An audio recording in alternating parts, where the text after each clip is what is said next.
Hi guys, ഇന്നെന്ന് പറഞ്ഞാൽ അമ്മ ഞാൻ ബണ്ണ് തിന്നിട്ടിരിക്കുമ്പോൾ പെട്ടെന്നൊന്നൊരു സാധനം തന്നു. എന്താണെന്ന് എനിക്കറിയില്ല. തുറന്നു നോക്കിയപ്പോഴാണ് ശരിക്കും ഞാൻ ഞെട്ടിപ്പോയി. അത് ഒരു യൂണിക്കോണിൻ്റെ പൗച്ചും അതേപോലെ തന്നെയുള്ള ഒരു ബുക്കുമായിരുന്നു.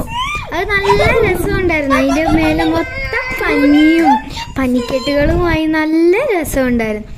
അതിൻ്റെ ഉള്ളിൽ കുറേ പെൻസിൽസ് ഉണ്ടായിരുന്നു.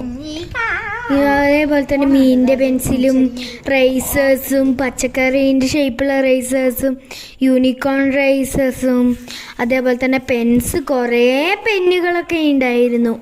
ഏറ്റവും കൂടുതൽ പെന്നായിരുന്നു ഉണ്ടായിരുന്നത്. ലാസ്റ്റായിട്ടാണ് ഒരു പെൻസിൽ കിട്ടിയത്. അത് കഴിഞ്ഞിട്ടാണ് എൻ്റെ ഫേവറേറ്റ് ആയിട്ട് എനിക്ക് നല്ലോണം ഇഷ്ടപ്പെട്ട ബുക്ക് കിട്ടിയത്.